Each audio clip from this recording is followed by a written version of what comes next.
दुनिया भर में माना जाता है कि माँ का दूध जो है वो बच्चे के लिए सबसे सुरक्षित है। हमारे साथ इस वक्त हैं डॉक्टर रश्मि सांघी, जो आईआईटी कानपुर में रिसर्च साइंटिस्ट हैं और जिन्होंने माँ के दूध को लेकर एक बहुत अहम रिसर्च की है। रश्मि जी, मुझे बताइए कि माँ के दूध को लेकर आपकी रिसर्च, आपकी टेस्टिंग में क्या सामने आया? मैं शायद उस टाइम नई माँ बनी थी। शायद मेरा वजह ये थी कि मैं उसको स्टडी को लेकर बहुत ज़्यादा चिंतित थी। तो उसमें हमने कुछ माँओं को कन्विंस किया, उनका हमने सैंपल लिया, उसकी हमने टेस्टिंग की। एंड जितना मैंने सोचा था, मैं बिल्कुल शॉक्ड। एक एंडोसल्फान और क्लोरोपाइरीफॉस, इस तरह के कुछ पेस्टिसाइड्स हैं जी। तो एंडोसल्फान करीब 800% ज़्यादा मिला उस माँ के दूध में। 800%? जी। और करीब 400% क्लोरोपाइरीफॉस, जो मतलब जो अलाउड लिमिट है, एडीआई आपका अलाउड, उससे 400% ज्यादा, और दूसरा 800% ज्यादा। तो ये तो बहुत शॉकिंग बात है। बहुत शॉकिंग है। तो ये मतलब बच्चा पी रहा है, जो माँ का दूध, ये माँ के दूध से बच्चे को जा रहा है। और ये माँ के दूध में इसलिए आ रहा है क्योंकि माँ जो है, जो सब्जियां फल खा रही हैं, उससे उसको, जी हाँ, उसमें पेस्टिसाइड है। जी हाँ। मुझे बताइए कि हिंदुस्तान में ये पेस्टिसाइड के इशू को लेकर या केमिकल फार्मिंग के इशू को लेकर क्या क्या समस्याएं हैं? पहला मुद्दा ये है कि हमारे देश में कई सारे ऐसे पेस्टिसाइड्स हैं जो बाकी देशों में बैंड है और कहीं वो अलाउड ही नहीं है, वो सिर्फ इंडिया में चलते हैं। ऐसे 67 पेस्टिसाइड्स इंडिया में है। ये सरकार का आंकड़ा है। केरल को ईश्वर की धरती कहा जाता है। कुदरत ने इसे बेतहाशा खूबसूरती बख्शी है। केरल सरकार ने कासरगोड जिले की उपजाऊ जमीन पर काजू की खेती करना शुरू किया। सन 1976 से काजू के पेड़ों को कीट से बचाने के लिए एंडोसल्फान नाम के एक कीटनाशक का छिड़काव शुरू किया गया। कासरगोड जिले की 15,000 एकड़ जमीन पर हेलीकॉप्टर से यह जहर छिड़का गया। ईश्वर की धरती पर यह जहरीली बारिश लगातार 25 साल चली। लाखों लीटर एंडोसल्फान यहां की जमीन पर ही नहीं, लोगों की रगों में भी उतर गया। जिंदगी मौत से बदतर हो गई। 5,000 से ज्यादा लोग इस जहर से तबाह हुए। जन्म के 13 दिन बाद तक इसे वेंटिलेटर पर रखना पड़ा। हाथ पाँव ने कभी काम किया ही नहीं। ये पहले देख सकता था, अब बिल्कुल नहीं। दर्दनाक मौत के खौफनाक मंजर, जिसे देखकर रूह कांप उठे।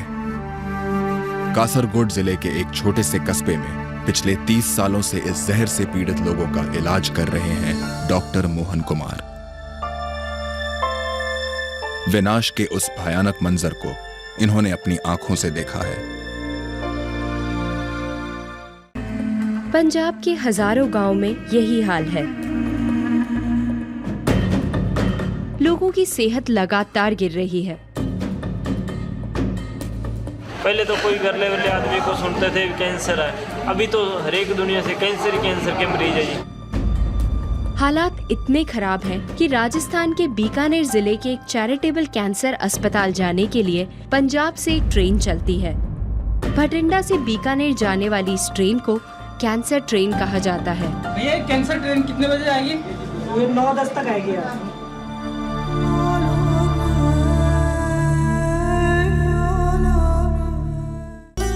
महाराष्ट्र के नासिक जिले के अंगूर देश भर में मशहूर हैं। ताजे ताजे और रस भरे अंगूर देखते ही मुंह में पानी आ जाता है। लेकिन जो किसान इन अंगूरों को उगा रहा है, वो इन्हें नहीं खाएगा। 6 साल पहले मुझे मुंह में छाले हुए थे। उस टाइम अंगूर का सीजन था, तो मैं रोज अंगूर खाता था। हम अंगूर की खेती के केमिकल स्प्रे करते हैं, तो फिर मैंने मेरे खेती का अंगूर खाने बंद कर दिया। तो मेरे मुंह के छाले बिगड़ दवा वो अच्छे हो गए। इंसेक्टिसाइड नहीं डाला तो इधर इंसेक्ट ने बाइट कर दिया इस बेरी को, तो काला दाग आता है। व्यापारी जब आता है वो देखता है इस पे बंच पे काले दाग है, तो भाव गिरा देता है, तो हमें फिर नुकसान हो जाता है। तो हमें मालूम है इससे क्वालिटी खाली दिखने के लिए बढ़ती है, उसके न्यूट्रिएंट्स कम तो होते हैं लेकिन पॉइजन अंदर जाता है, इसलिए खाली व्यापारी पर्पज के लिए करना पड़ता है। अलग सी जगह खेती की, उसमें हमने बिगर केमिकल स्प्रे लगाए हुए सब्जी तैयार की और वही हम खाते। वलसाड़ गुजरात के नीलेश देसाई भी अपने और अपने परिवार के लिए अलग से अन्न उगाते हैं। मेरा एक खेत है, उसमें मैं एकदम देसी वो मेरे लिए रखा है मैं। और मेरा दूसरा जो खेत है उसमें मैं रासायनिक यूज़ करता हूँ, ये इसलिए ज़्यादा नफ़ा मिले। जो ड्रम में डालते हैं दवा, वो ड्रम 1 साल तक उसकी स्मेल इसमें रहती है, तो वो तो ड्रम है प्लास्टिक का, तो आदमी पे तो असर होएगा ही नहीं उसका। घर के वाली में नहीं डालते हैं, वो बारिश से पहले हम निकाल लेते हैं। वो माल हम हमारी रिश्तेदारी में ही देते हैं, और जो कमर्शियल आता है वो सब मार्केट में जाता है। इस जमाने में तो कोई भी वस्तु दिखावा पे चलता है, बढ़िया लगा ले लो, वो कैसा है वो दिखता नहीं है। जब कमर्शियल बात आ जाती है तो सामने वाला मर जाए तो अभी कोई सोचता नहीं है। दोस्तों, हमारे साथ यहाँ पर डॉक्टर श्री गोपाल काबरा भी मौजूद हैं। डॉक्टर काबरा पिछले 50 सालों से जयपुर में डॉक्टर रह चुके हैं और सेहत पर जो पेस्टिसाइड्स का असर होता है उसको लेकर उन्होंने काफ़ी रिसर्च की है।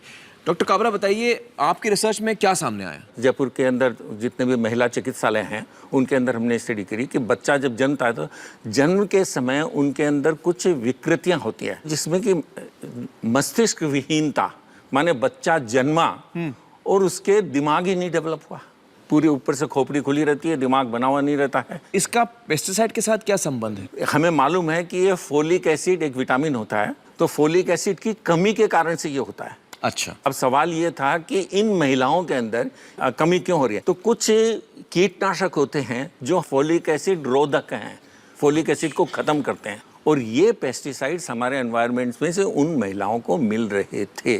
दोस्तों, हमें ये तो समझ में आ गया कि हमारे खाने में पेस्टिसाइड्स मौजूद हैं, लेकिन ये सिलसिला शुरू कहां से हुआ? आइए जानने की कोशिश करते हैं। पंजाब के झज्जल गांव के मास्टर जरनैल सिंह ने बहुत दुनिया देखी है। ग्रीन रेवोल्यूशन से आए बदलाव को इन्होंने अपनी आंखों से देखा है।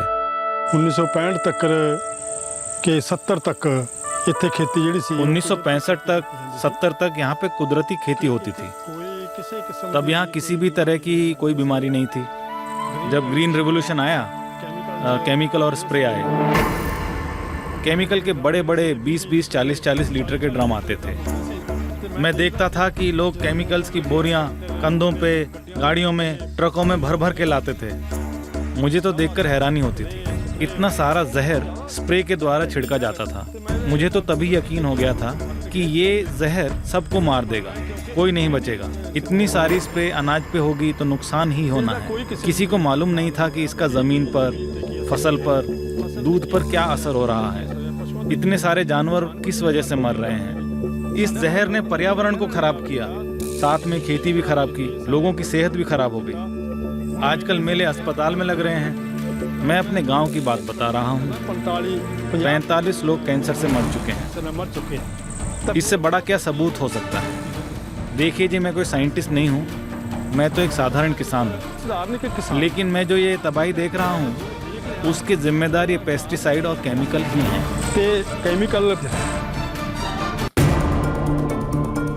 पेस्टिसाइड्स का लोगों की सेहत पे क्या असर होता है, ये जानने के लिए हमारी टीम ने पंजाब को चुना, क्योंकि पंजाब का एरिया भारत का 2% मात्र है, लेकिन यहाँ देश में इस्तेमाल होने वाले पेस्टिसाइड्स का हिस्सा देश का 15 से 18% है। आखिर इतनी भारी मात्रा में ये जहरीले पेस्टिसाइड्स क्यों छिड़के जा रहे हैं? इसका जवाब दिया खुद एग्रीकल्चरल प्रोडक्ट्स के विक्रेता सुरेंद्र महेश्वरी जी ने। पॉइजन है जी, पॉइजन, बहुत तगड़ा पॉइजन है। मोनोक्रोटोफास है ये। अभी यूनिवर्सिटी ने लिखा है सब्जियों के ऊपर ना यूज करो, हमने विजिटिंग कार्ड के ऊपर लिखा हुआ है यूज मत करो, इससे कैंसर होता है, लेकिन फिर भी अवेयरनेस की कमी कह लो, कुछ भी कह लो, सभी लोग डाल रहे हैं। जैसे 40 ग्राम पड़नी चाहिए, कंपनी वाले पहले तो गलती करते हैं, 60-70 ग्राम कर देते हैं, हम उसको 100 ग्राम कर देते हैं, फिर वो कहता है यार 100 ग्राम क्या करेगी, वो उसको 150 ग्राम कर देता है, फिर उसका जो सर्वेंट उसको 200 ग्राम कर देता है, यानी 40 ग्राम वाली 200 ग्राम पड़ रही है, तो इतनी ओवरडोज पड़ती है। कंपनियों ने हमारी ऐसे दौड़ लगा रखी है, सुरेंद्र जी आपके 80 लीटर हो गए, आप 20 लीटर और बेच दो तो आपको माइक्रोवेव मिलने वाला है, आप 1000 लीटर कर दो, 200 लीटर और कर दो तो आपको रशिया का टूर मिलने वाला है। ये अपने पैर पे आपको लाड़ी मारने वाली बात है। गेहूं तो हमारे बच्चे भी वही खा रहे हैं ना, वो जिस पे हमने वो स्प्रे करवाया।